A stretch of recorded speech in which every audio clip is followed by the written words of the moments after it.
Hello and welcome to Liberty Law Talk. I'm your host, Richard Reinsch. Liberty Law Talk is featured at the online journal Law and Liberty, which is available at lawliberty.org. Hello and welcome to Liberty Law Talk. I'm your host, Richard Reinsch. Today we're talking with Father Robert Sirico, founder and president of the Acton Institute for the Study of Religious Liberty. Acton Institute is in Grand Rapids, Michigan. Father Sirico is also a pastor at Sacred Heart Parish, also in Grand Rapids. Father Sirico widely commentates on political, social, religious, economic issues, so we're glad to have him on the program. Thank you for being here. I'm delighted to be with you, Richard. Thanks for having me. So, Father Sirico, question for you. As you watch the unrest, the violence, almost seems like an insurrection inside major American cities, ranging from the looting that happened on Tuesday night in New York City, in Midtown Manhattan. Some of there's a long line of elegant shops there. You know it if you've walked past it. Were universally broken into and looted on Tuesday night. Police officers were standing by. Nothing. They didn't do anything. This has happened in dozens and dozens of American cities. What comes to your mind as you watch these scenes unfold?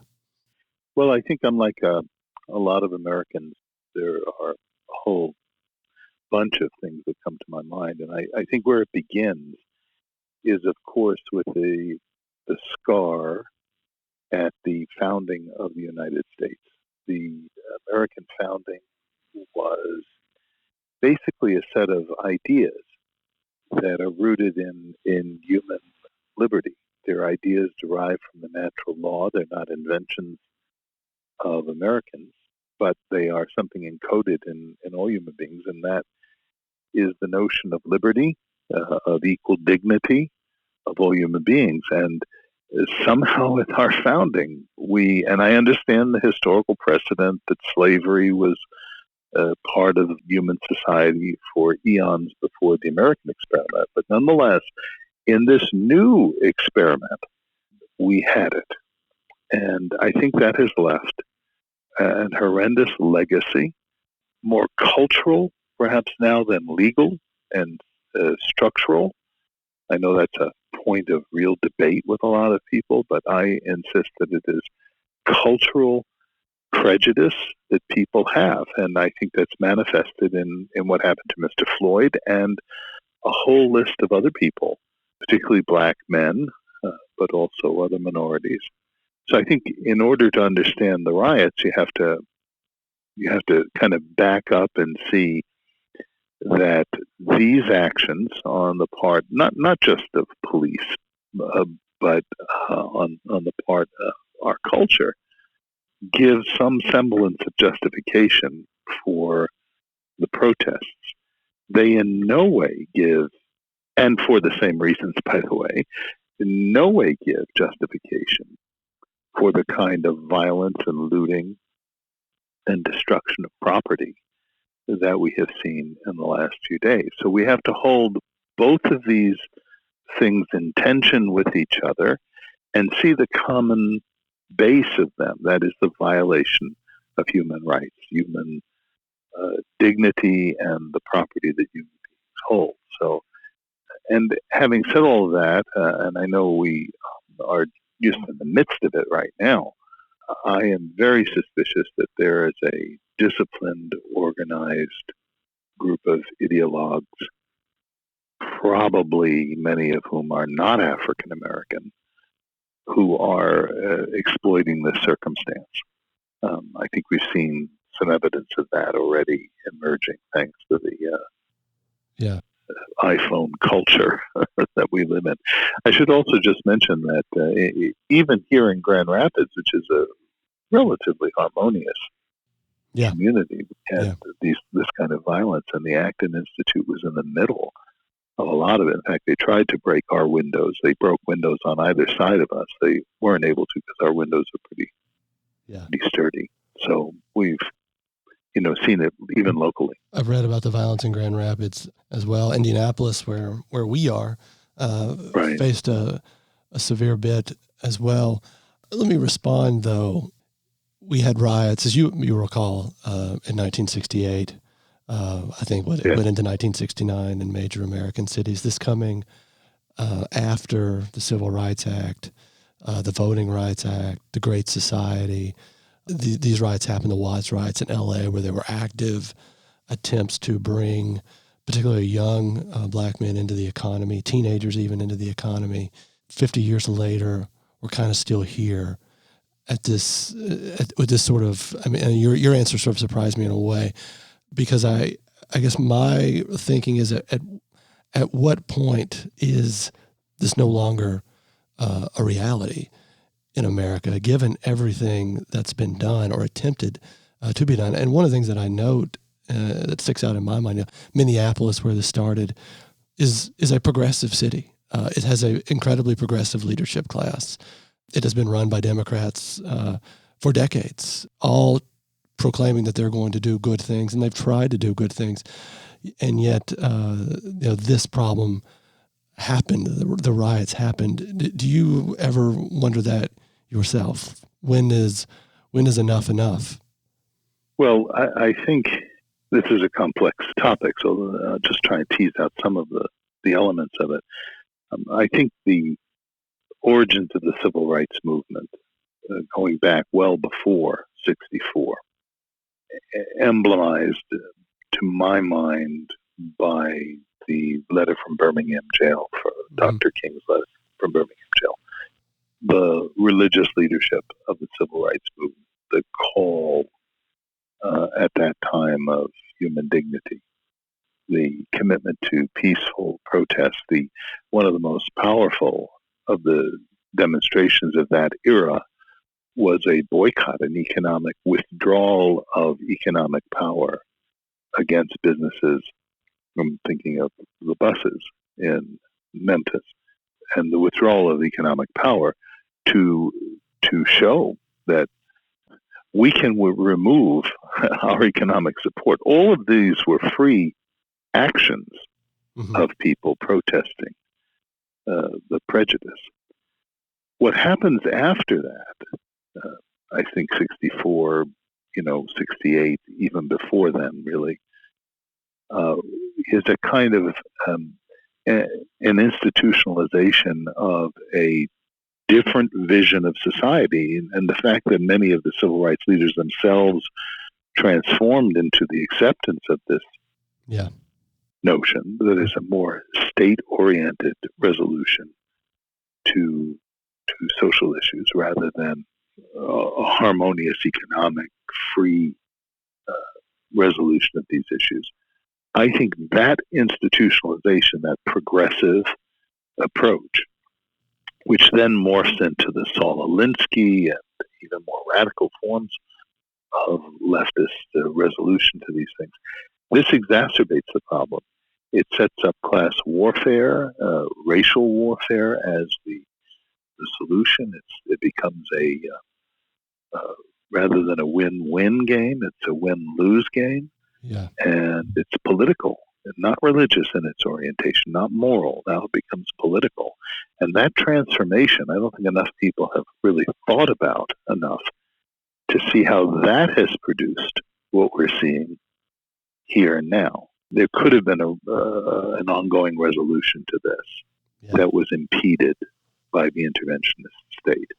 No, and I as I have thought about this, just going on to it, it seems there's also something working here.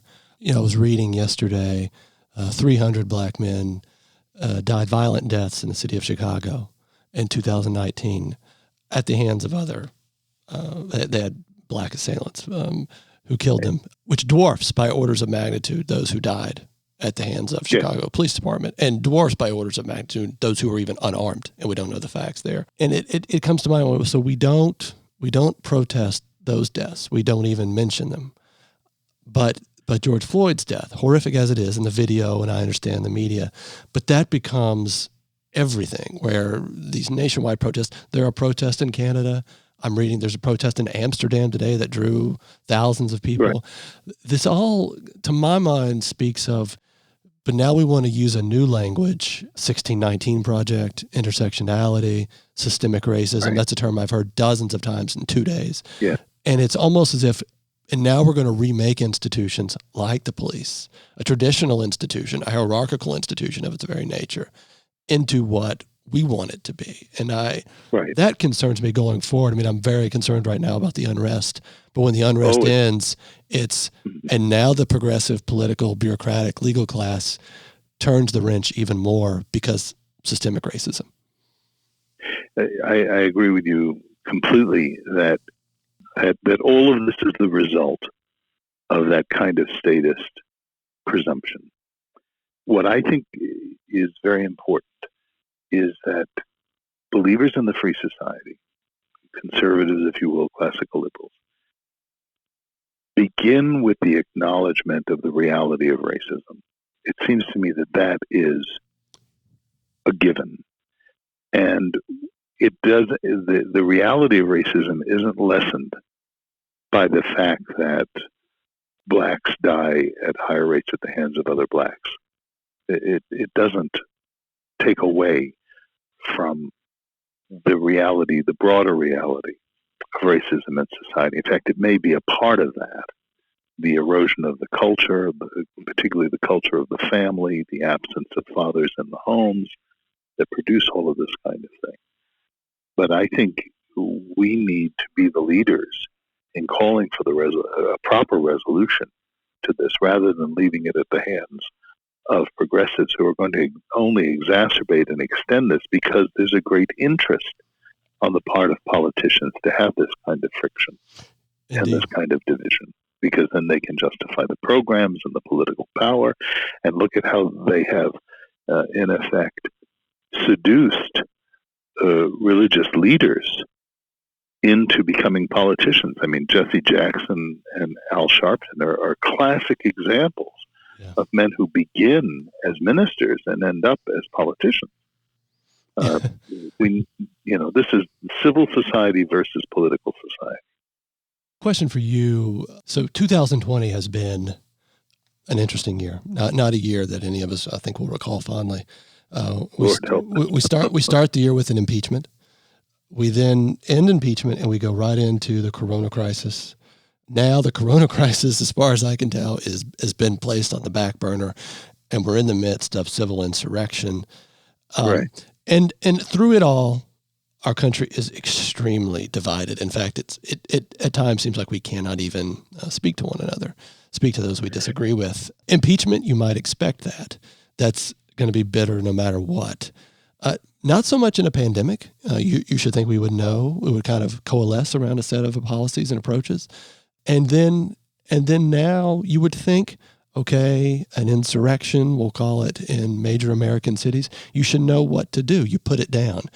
And yet we don't seem to know what to do or agree on what to do. And we're divided over that now. At what point is the question, are we just two different nations in a forced marriage? Is that a question that we should entertain? Well, it is. More than ask it, we need to answer it. We need to understand why. And it goes back well before 2020. It goes back well before the impeachment. The impeachment, the response to the pandemic, and now the civil unrest are all extensions of a division that really is the result of that win-lose mentality that I was talking about. That is the increased politicization of society. So that, I mean, why in the world would the threat of contagion result in political divides? I mean, when we should just kind of come together.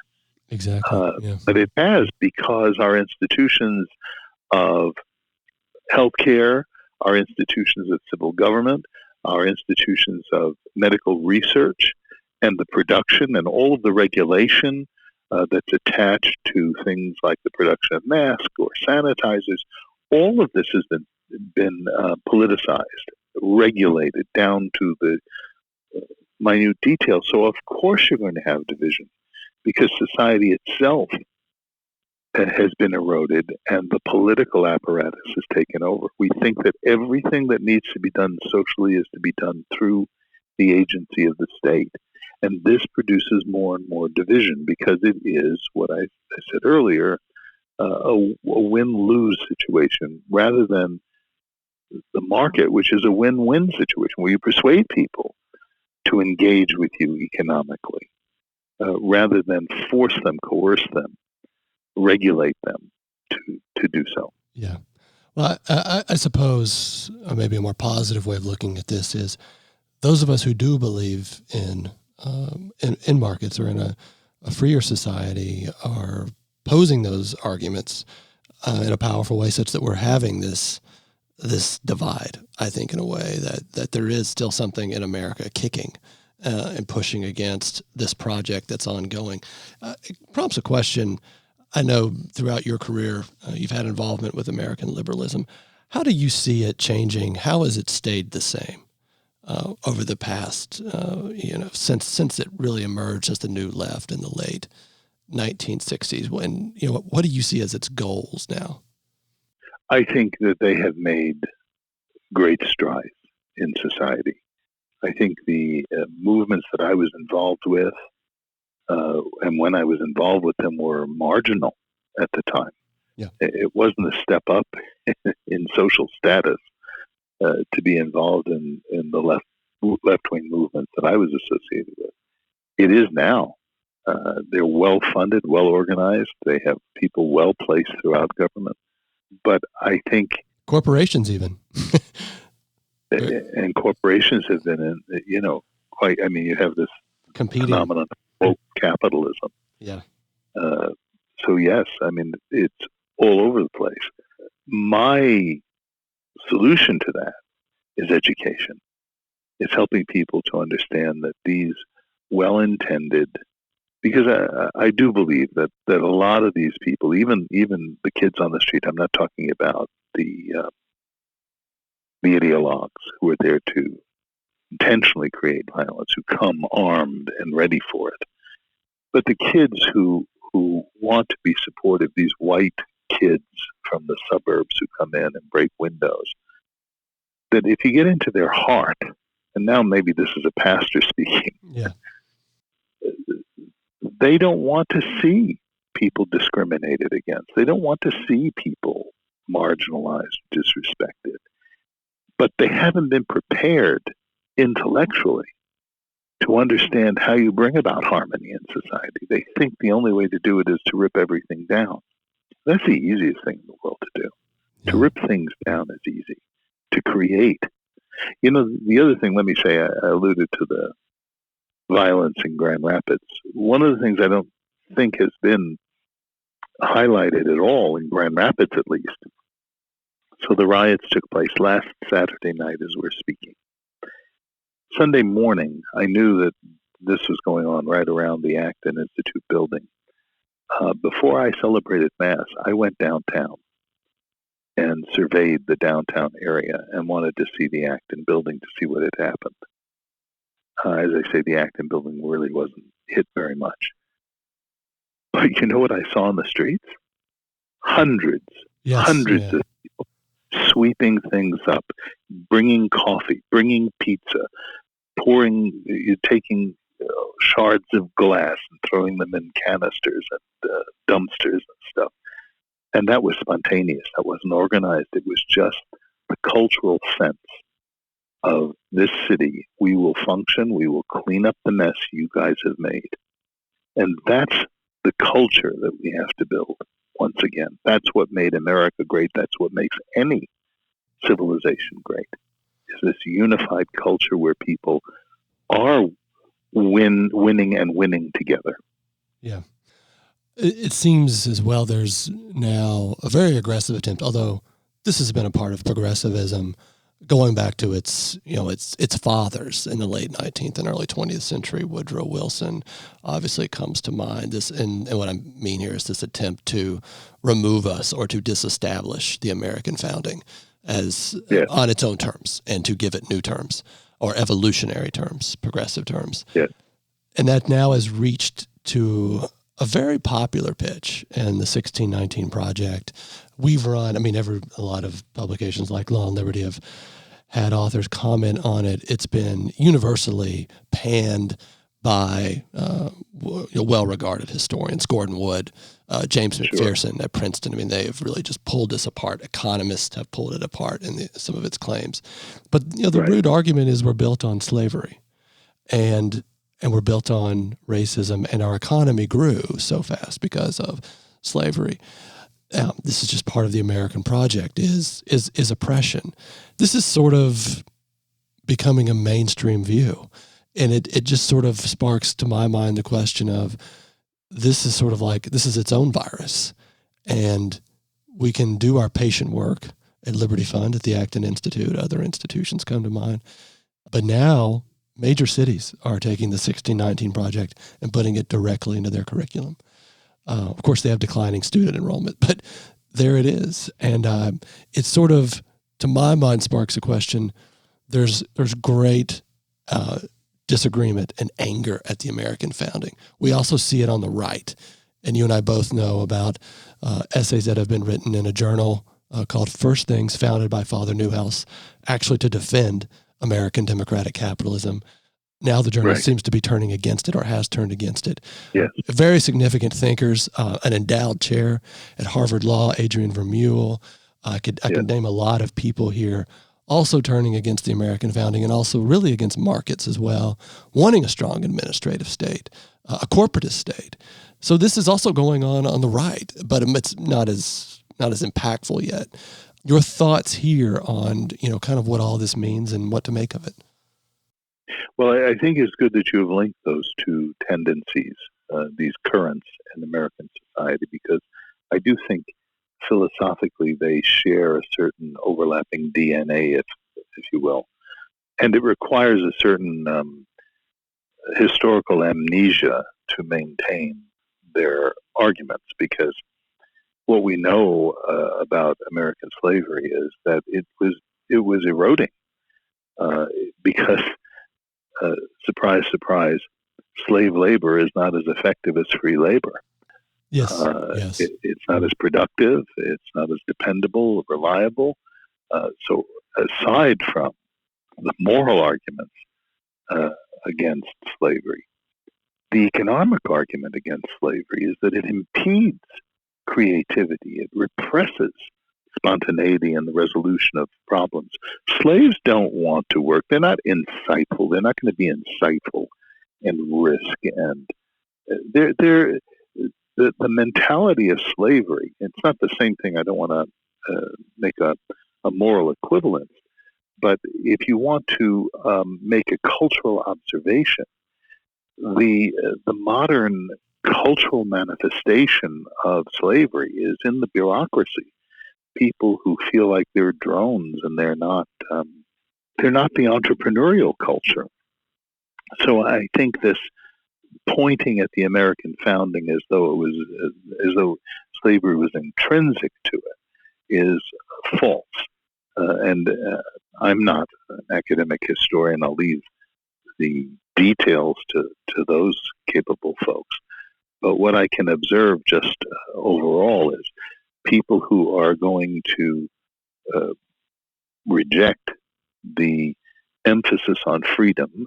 And again, I say there was a scar because there was this contradiction.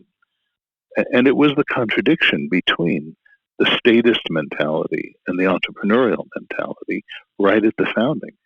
To resurrect that and denounce the founding as such because of the statist mentality in the name of the statist mentality is an absurdity, and a very dangerous one. It is particularly galling to see what's happening to First Things for the reason that you said. Father Newhouse. Talk about his, because I think a lot of people, particularly these younger writers I'm seeing in their 20s, they don't know what he was trying to do. They see it all through, he was a neocon, and he was just a neocon out for war and democracy promotion, and they forget the original vision. Right. Well, Father Newhouse and I would have had disagreements on some of those kinds of issues, but the real. But it wasn't what he was all about. I mean, that just no, sort of. No, I don't even know that it was fundamentally what. Yeah, it was just that. That's what you. you hear. That's what you hear in this sort of dismissal of that project now, and that was not what attracted me to First Things and my friendship with Father Newhouse. But what he was trying to do was to show the compatibility between the American founding and the Christian ideal of the free and virtuous society. When you read him, when you read Novak, when you read Weigel, what you find are continuous references to the thought of thinkers like John Courtney Murray, who was the preeminent Peritus at the Second Vatican Council. This would have been 65. Peritus is a theological advisor, who made the case in his book, We Hold These Truths, that the American founding was in many ways derived from natural law and compatible, rightly understood, compatible with at least Catholic social teaching. And then, of course, Newhouse brought the vibrant ecumenical and interfaith elements into that. That's what First Things was about. And to uphold the cultural, the priority of the cultural, which is what I was talking about when we were talking about civil rights. Yeah. The question, I've read First Things from 1998, 1999, all the way until a couple of years ago. Sure. Now I read it occasionally, but I used to read it cover to cover. The position now being advanced is pretty critical of markets. I rarely read it. I don't think I've read anything from the editor of First Things that praises the free market. It's always criticism. And just what has occurred to me, and I'm going to go out on a limb here because I don't remember all the names and the personalities, but you remember First Things was founded out of the collapse of a previous journal, and that Newhouse had been editing. Yes. And that was taken over because there was some institutional disagreements, ownership. Yeah. By a group of people that were the Southern agrarians, much more like this group that has taken over First Things now than Newhouse himself. Newhouse was against that. Yeah. And I think you're finding this element, this modern element of the integralists, once again.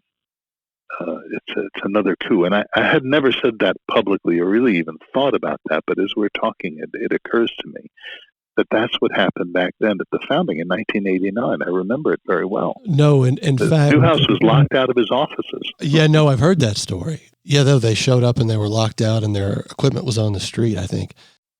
Right. And he turned on a dime. They reconstituted it now as First Things. And the other magazine journal just withered away, which is what's happening now to this First Things. It's living off of the fumes yes. of the past.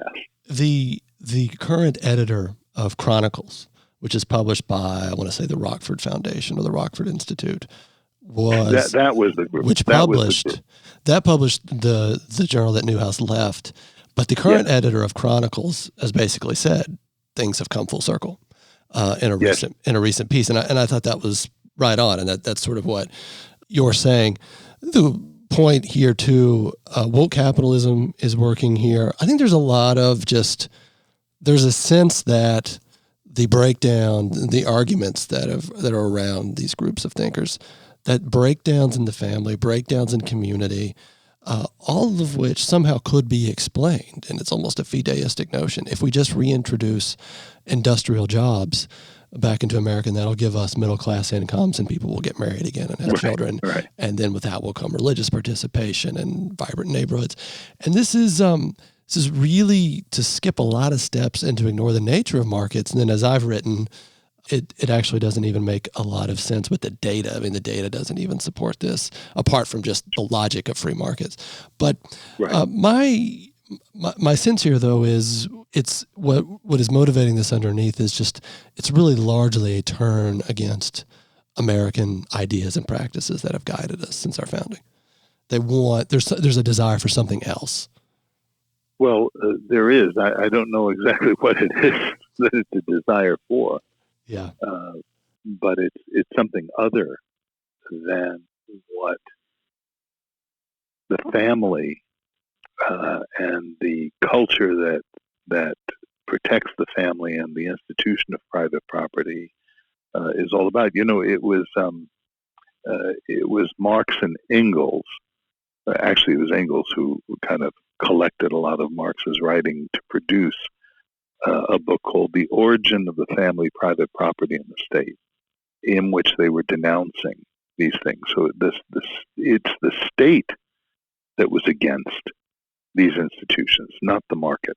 The private property regime was the protector of the family, and can be once again. Thinking now, as you see American politics and economics, I struggle sometimes staying positive.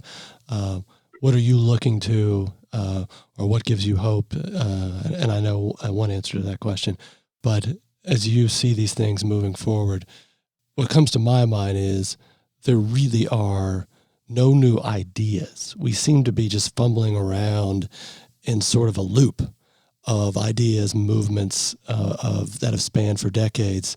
And at some point, I think we say, we're not creating anything in our society. We're not building. Maybe we should change what we're doing. We should rethink our entire approach here so we can recover our civilization. The alternative being collapse.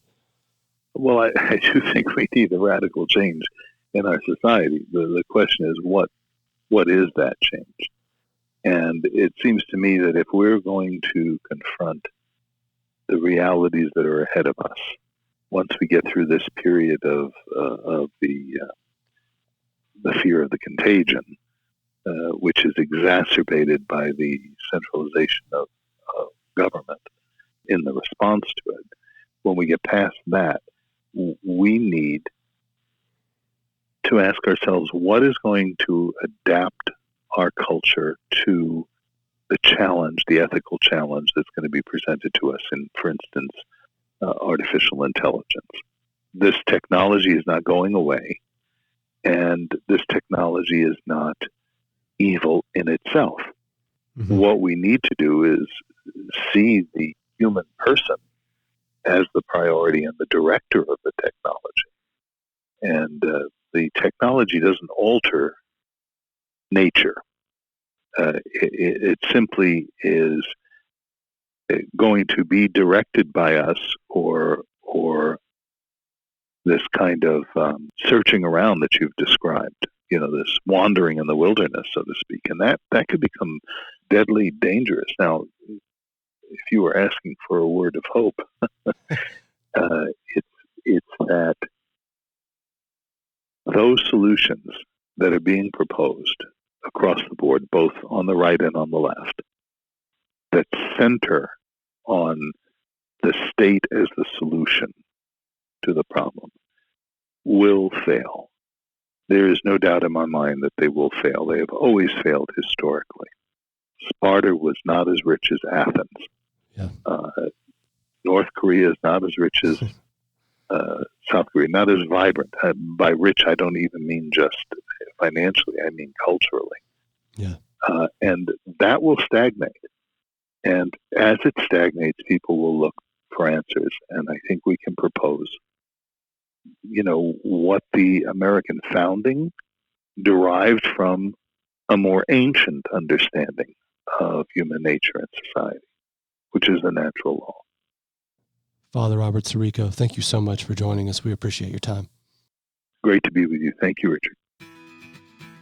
This is Richard Reinsch. You've been listening to another episode of Liberty Law Talk, available at lawliberty.org.